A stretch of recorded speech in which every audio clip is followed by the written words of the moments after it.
It's 19 hours GMT. Hello, welcome to News 360 from the News Hub here in Accra. I am Isa Moni. And I'm Natalie Ford to look at the top stories this evening. News 360 headlines is brought to you by Deluxe Paint, Heaven Black Mosquito Coil and Spray, Premier Health Insurance.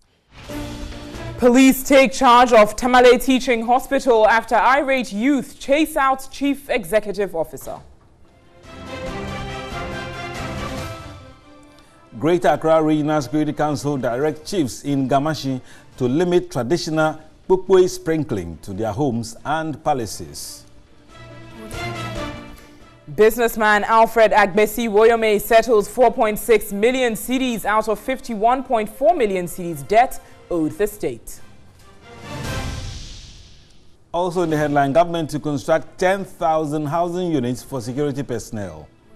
Ahead in business, Ghana Association of Bankers justify Bank of Ghana's decision to support well-managed local banks to raise the new minimum capital. And right on the foreign front, 2 senior Kenyan government officials charged with fraud over the building of a $3.2 billion Chinese-funded railway line.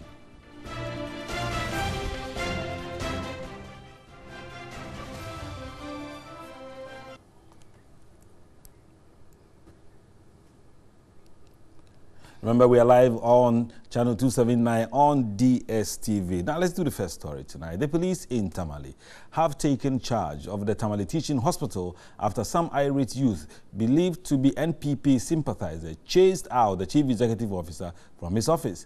The group is accusing Dr. David Kaubila of incompetence.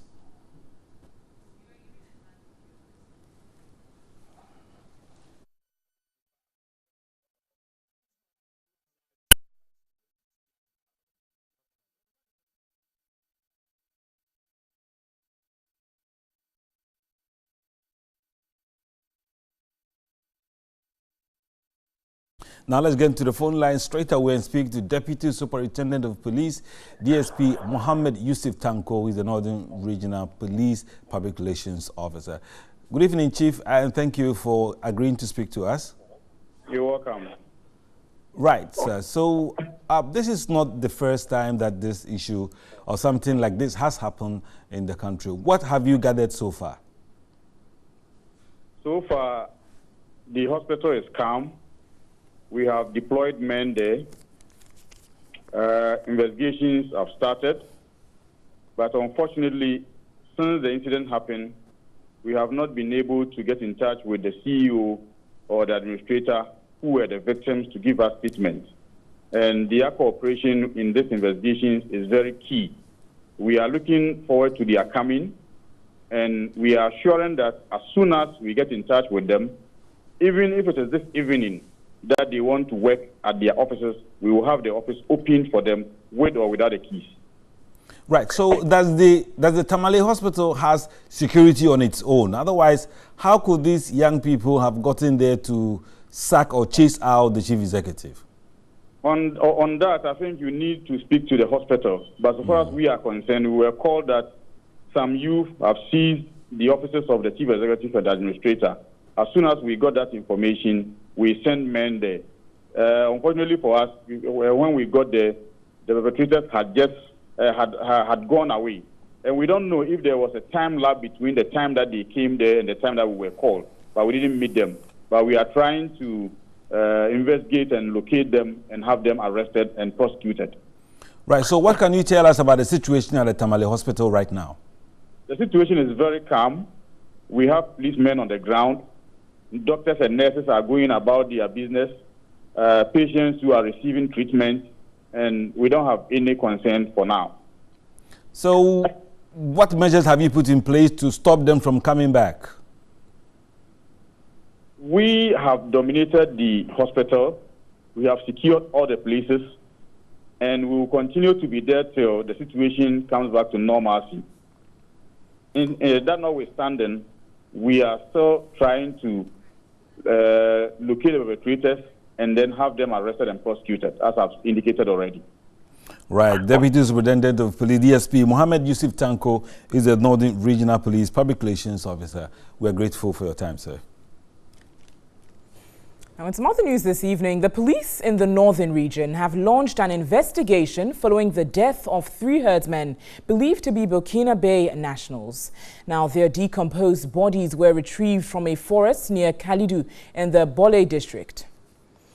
The 3 identified as Osman Hadi, 18 years, Lassana Saku, 21 years, and Haruna Hussein, 19 years, were reported to have taken their cattle to the forest to graze and did not return home. The owner of the cattle, Zakari Yahaya, had earlier reported that 3 of his herdsmen were missing. After a thorough search, their bodies were found dead in the forest. The bodies were released to the family for immediate burial at the crime scene due to their state of decomposition.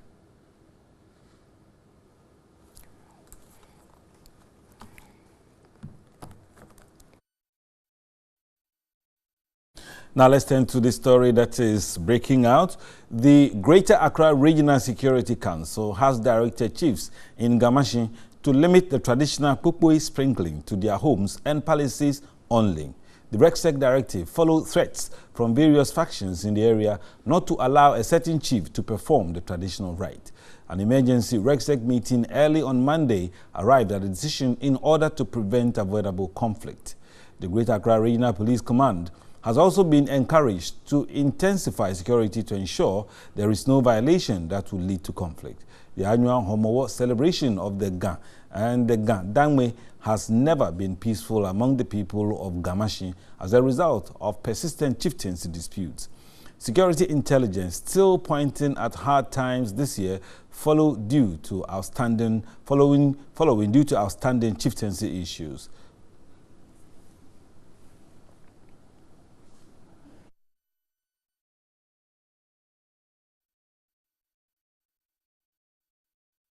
More on that subsequently. In some other news, the Controller and Accountant General Eugene Ofosu-Hene Asante has told the Public Accounts Committee of Parliament a letter has been received from the Auditor General confirming the payment of 4.6 million cedis out of 51.2 million owed the state by businessman Alfred Agbesi Woyome. This was after the committee at its first sitting to review the 2016 Auditor General's report sought answers to progress made over the period to retrieve the money from the businessman. Appearing before the committee were officials of the Finance Ministry, the Auditor General Department, and the Controller and Accountant General Department. The committee, in reviewing the report, asked questions concerning the repayment of money paid to businessman Alfred Agbesi Woyome by the state. The letter dated 8th of March 2018. Kindly find below a computation of payments made by Mr. Woyome based on the terms of settlement and the proceeds from the Ganeshi. Monies collected or recovered from the Ganeshi order, 167,565 cedis, 62 Ghana pesos. Then B, monies paid as a result of settlement, 4.5 million. So the two sum up to the 4.667566.62. When asked what the payment terms are between the state and Woyome, the Controller and Accountant General Eugene Ofosu-Hene Asante indicated he is not aware of the payment terms. I don't know the type of settlement that the court entered into with Mr. Woyome. We have a letter from the AG's office confirming how much has been paid. So I think if you need further information on the settlement terms, I think you do well to get in touch with the AG's office and then ask for the term sheet. A $3.8 million judgment did awarded to the country against Dunkwa Continental Mining Company Limited and over 50 million euros loan to the National Investment Bank was not captured in the books of the Finance Ministry and the Controller and Accountant General Department. In respect of the judgment did against Dunkwa Continental Mining Company Limited, Deputy Minister for Finance Abena Oseasari said the court's order to retrieve the judgment debt could not be pursued because the owners of the company could not be traced. It is the duty of the Attorney General to pursue, this matter. And like Controller said, we have engaged them and we are still engaging them, to help us retrieve whatever judgment that was given in our favor. Appearing before the committee were also officials of the Ghana Revenue Authority and the Ministry of Youth and Sports. Also making news tonight, government intends to construct 10,000 housing units for the security agencies to address its accommodation challenges. The Vice President, Dr. Mahamudu Bawumia, made this known when he performed the sword-cutting ceremony for the construction of 320 housing units at the cost of $45 million for the police service at the training school at Tesano in Accra. The project comprises 102 two-bedroom facility and another 208 three-bedroom apartments for the service. It would have community center, a school, sports and recreational centers. The project is expected to provide 800 direct and indirect jobs. The Vice President, Dr. Mahamudu Bawumia, expressed concern about Ghana's housing deficit, which currently stands at 1.7 million and could rise to 2 million by 2020. He said government intends to roll out another 10,000 housing units for the security agencies to address its accommodation challenges. As government strives to meet the accommodation needs of the Ghana Police Service, I pray that the service will meet the highest standards of professionalism which is required of them. I urge the Amandi Holdings Group Limited, who are the builders under this project, to continue to show the same levels of efficiency with which they undertook the construction of the previous security housing projects. The Inspector General of Police, David Asante Apietu, lauded government for facilitating the project. This project, when completed, will certainly be a morale booster to those personnel who will be accommodated. It will further serve as a source of hope for many who make do with substandard structures. Minister for Works and Housing, Samuel Atachia, underscored the need for providing befitting accommodation for the security services. I'm in active collaboration with my colleague Minister for Interior that let's give every barracks anywhere in this country. If you stepped out and you saw where those who superintend over safety are residing, it will be a place of dignity. Minister of the Interior, Bruce Derry, hinted on an 800 million cedi earmarked by government to retool the police service. As I speak to you, the present ratio of police to civilian population is 1:848, which is far worse than what the UN requires of 1:500. Thanks to Mr. President, we're recruiting this year 4,000 police, unprecedented, the highest ever achieved in Ghana. The project would be executed by Amandi Holdings, an Israeli company. Let's turn to health this evening, as 2 weeks after undergoing whole and heart corrective surgery at the Kolebu Teaching Hospital in Accra, David Garte is doing well and recuperating. Lucy Ayambila visited the 2-year-old beneficiary of the 3 Foundation and MTN Foundation support at Winneba in the Central Region. 2-year-old David Garte was diagnosed with a whole and heart condition, also known as a ventricular septal defect, at age 4 months at the National Cardiothoracic Center at the Kolebu Teaching Hospital. His parents could not raise the $6,000 needed to correct the defects. With the intervention of 3 Foundation and MTN Foundation, little David underwent a surgery to correct the defects at the National Cardiothoracic Center at the Kolebu Teaching Hospital 2 weeks ago. Little David can now engage in some activities in the house without her mother worrying.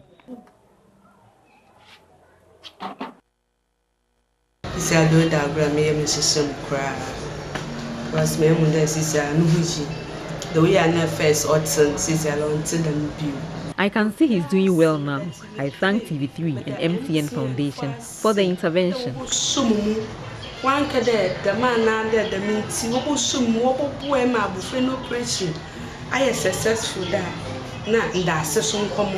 Her mother, Mercy Akwa, could not hide her feelings and expressed her gratitude to the 3 Foundation and MTN Foundation.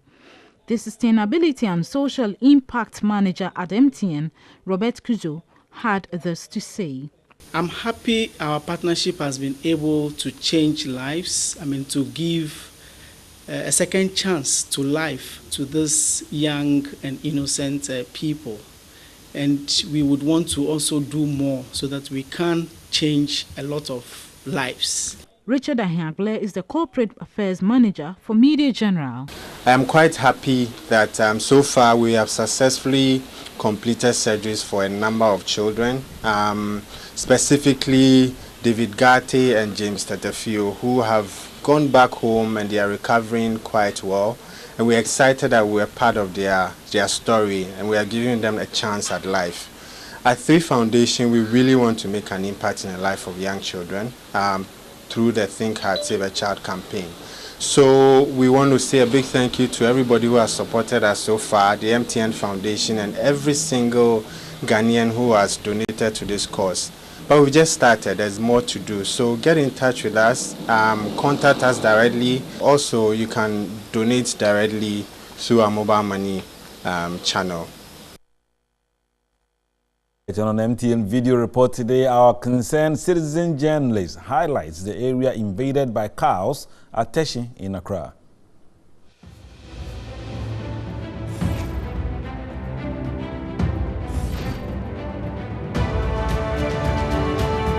Somebody may ask if this is really Accra, the capital city of our beloved country, Ghana.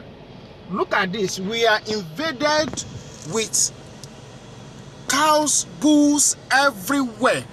This is Teshi around Lekman Hospital. Our homes, our area, every place is invaded with these cows and bulls, chasing our children here and there all the time. Are we safe? Capital city of Ghana, full of cows, defecating everywhere here and there.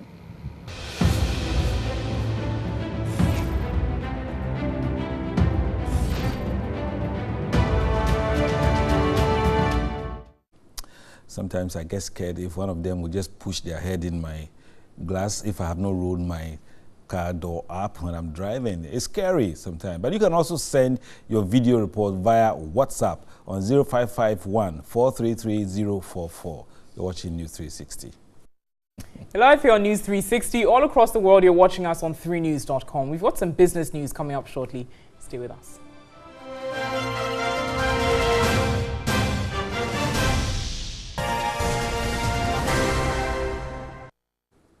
Welcome back to News 360. Let's now delve into some news from the world of business, starting off in the banking sector, as the Ghana Association of Bankers is justifying the decision by the Bank of Ghana to support well-managed local banks raise the 400 million cedis minimum capital requirement. President of the association, Alhassan Andani, explains that arguments that the central bank is bending its own rules are flawed.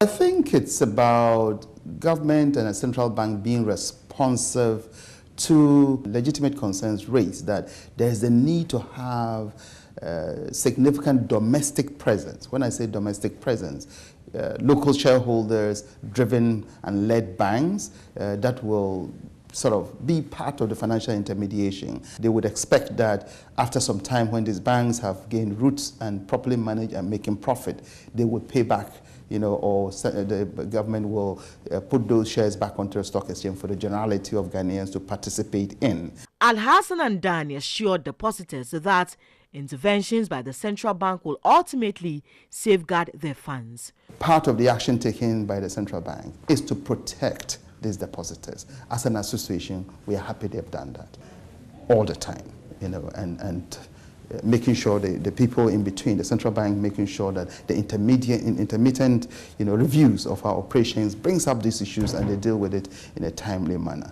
So yeah, my plea with our depositors and the general public is that together with the central bank, the financial services industry has shown an absorptive capacity. Yeah. You know, we're not saying there aren't things to be done. There are great things errors and things to be corrected. But, you know, it's good we're going the way we're going. 4 months to meet the deadline, some indigenous banks are reportedly working out modalities to reduce their staff strength. More than 3,000 professionals in the banking sector are expected to be affected in a move intended to, among other things, reduce the bank's operational cost as they consider many options, including measures and acquisitions to raise the 400 million cedis minimum capital requirement. Meanwhile, banking consultant Dr. Richmond Ichiahene is calling on the central bank to investigate auditors of the 7 collapsed banks and, if found culpable, be sanctioned. He said the auditors failed to do an extensive testing to warrant giving the banks a true and fair financial position. An audit is the examination of the financial reports of an organization by someone independent of that organization. The financial reports include the balance sheet, an income statement, a statement of changes in equity, a cash flow statement, and notes. The purpose of the audit is to form a view on whether the information presented in the financial reports are true and fair and reflects the financial position of the organization at a given date. Following the collapse of the 7 banks, stakeholders have not only pointed fingers to the regulator and the boards of the various banks for the mess, but auditors as well. What audit work did they do? How did they say that the businesses were going concern when the business was not even, it was a dead concern? If a liquidity support of 620 million has given to somebody, it's one of your tests. You print their statement, Bank of Ghana statement, with any bank statement, and do it. So you will find this money in. And then you begin to find out how were they disbursed. The auditors of the 7 collapsed banks were PKF for Capital Bank, Deloitte & Touche for Unibank and Royal Bank, J. Mills Lamte & Co. for Construction Bank, EY for UT and Sovereign Bank, and Morrison & Associates for Beige Bank. If they have audited it and collected their fees, and the companies did not survive, or if the IMF has called for asset quality review, only to find out that these books have been audited, I think the auditors also have a role to play. This could be contributory negligence, or it could be dereliction of duty. And if they are found with all these things that we are saying, they must also face the full rigors of the law. Nobody should be above the law. Nobody. Financial analyst Joe Jackson is disappointed at the auditors for failing to detect and flag the irregularities. What about the auditors who gave these institutions clean bills of health year after year? Where are those auditors? And how can we trust them when they keep saying, when they keep allowing these institutions to run, and yet today we are seeing that there were such massive problems in their institutions? Can we trust any report they give us? Well, certainly the work of the auditors comes into question here. Let's stay in the banking sector as the Chief Executive Officer of the Institute of Chartered Economists, Ghana, Gideon Amisa, is advocating enhancing the operational independence of the Bank of Ghana. He suggested a secured tenure of office for the governor of the central bank.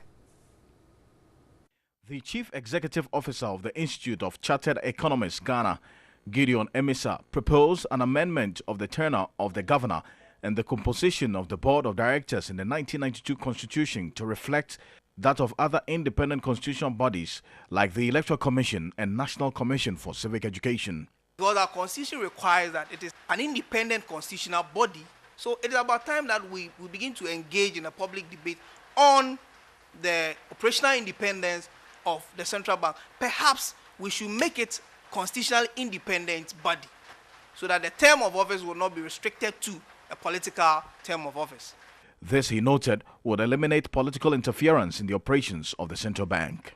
If we give a term that is that short, like 4 years, then of course the independence of central bank is tied to some political interference, and that would trickle down to the supervision that we are seeing that coming from central bank to the commercial banks.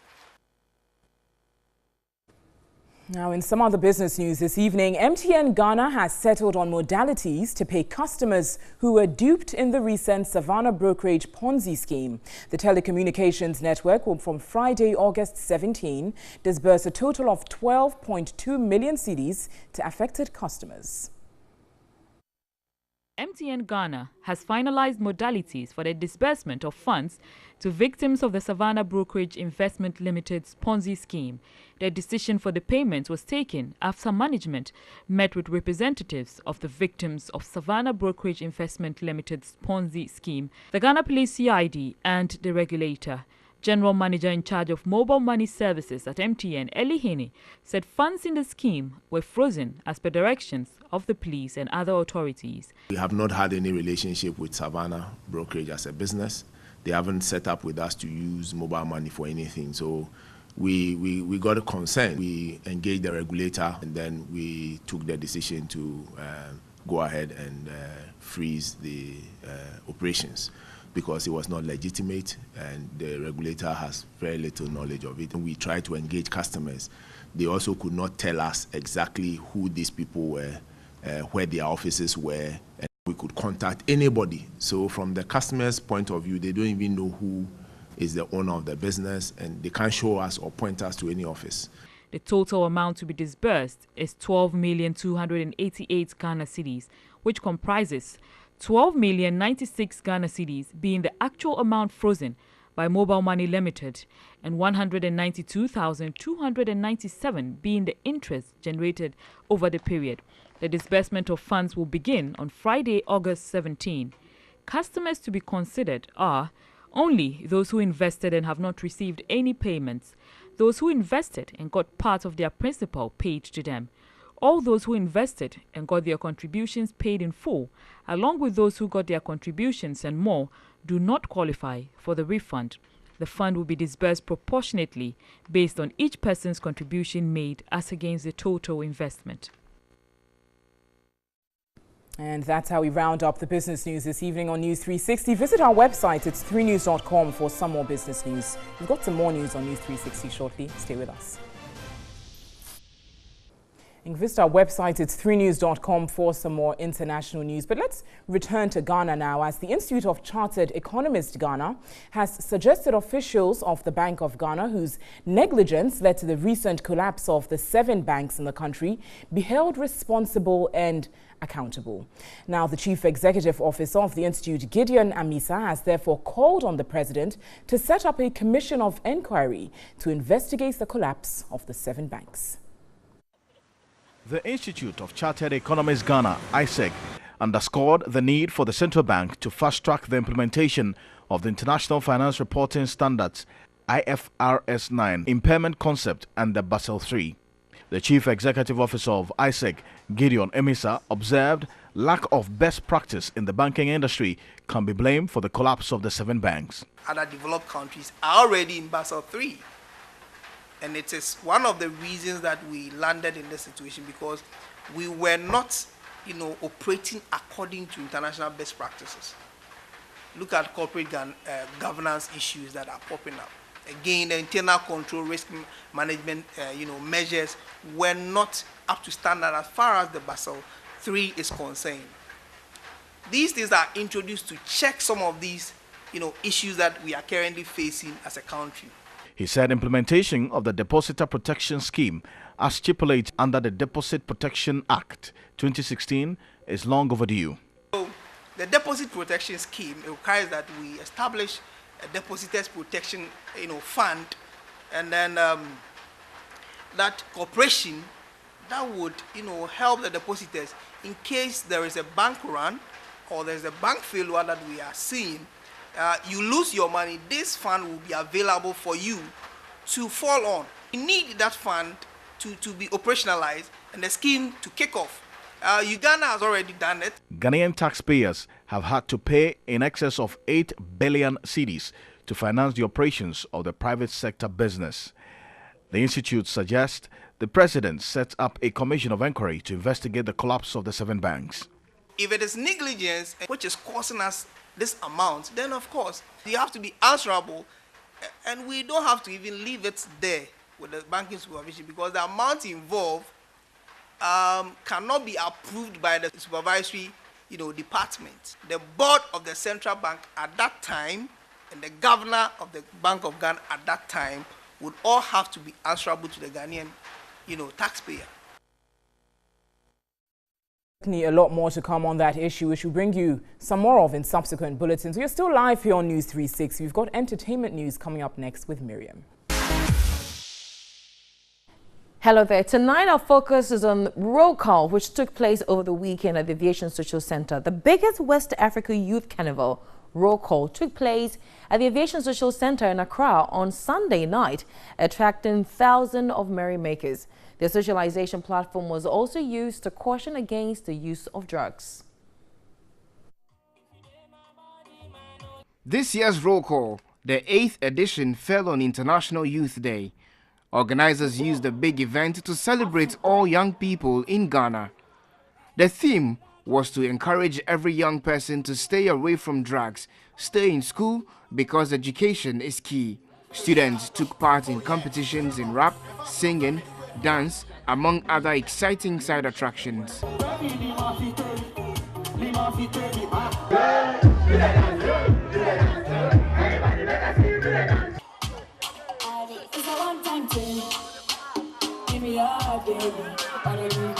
Artists billed for the show included Kelvin Boy, Eddie K, and B for Bona.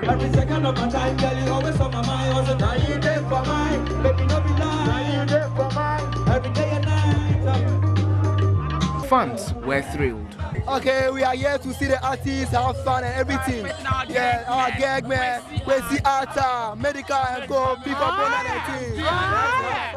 And to the artist, it felt great entertaining thousands of SHS leavers. Yeah, the turn-up was massive and everyone jumped to my songs, so Charlie, the feeling was great. Of course, you know, I've always loved to be here one day, but then, you know, because this is my first time on this show. We've been doing this for some years, 8 years, you know. So it was impromptu. I got the notice this morning, and I was so excited to just come and, you know, at least come and help, you understand? And it was amazing on the stage, you know. It was amazing. This is not really my crowd, but it was fun. I mean, the kids loved us and everything, so it was fun. And shout outs to Kelvin Boy for coming on stage for us to perform Water Bam Bam. So it was amazing.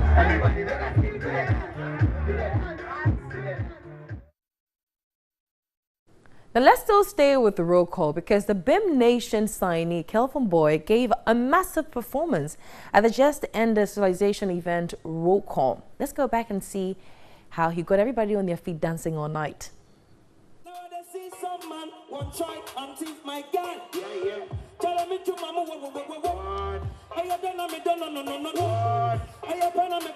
Winner of the Unsung category of the 2018 VGMA did not disappoint. The Unsung category was created to give new artists their break into the limelight. Kelvin Boy was one of the artists billed to perform at the 2018 roll call, which was held at the Aviation Social Center. The singer gave an amazing performance.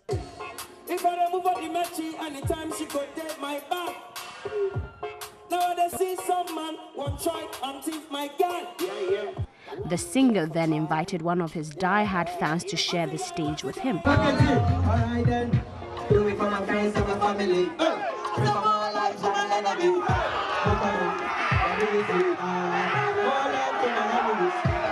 The female dancehall artist was excited after meeting Kelvin Boy for the first time. I've been needing him for a very long time. I always want to see him or maybe be on the same stage with him.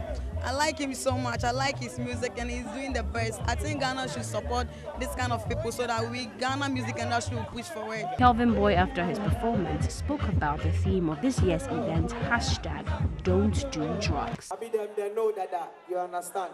Because Oko Hospital can't hear my draw. Unum baby, I say I really join. Now the auto pills now bonny debia and 2 persons just say, oh, yeah, read debia. Conform with the auto for no more shop. But wow, what you say? So say no to drugs, I beg you, will help you, I beg you. He was elated about the opportunity in joining Stonebwoy on his Europe tour to promote his album. I felt blessed and it's a good experience, you know. We had some mentality about some staffs and, you know, it was totally different, you know, so I think it was a huge experience. I think what's mashing up our industry is unity. Yeah, so we should just unite and all because Africans are one and, you know, Ghana in particular, we should just unite instead of fighting ourselves. We should just unite because I find plenty plenty and more talent in Ghana. Flip the money. I'll be everybody be who from the honey. Yes, darling, sweetie, are you calling? Sounds you go do if you just sleep. Girl, I'm never boring. If it comes to enemies, another. And that's the Afrobeat hit maker Kelvin Boy. Away from music, let's go to Tilapia's corner and see how he's been capturing the new Zongo minister.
Well, that's about it for entertainment news. There's more on 3news.com, and I'll be on Radio 3 FM 92.7 at 10 a.m. tomorrow. I'm Miriam Osei Ajaman.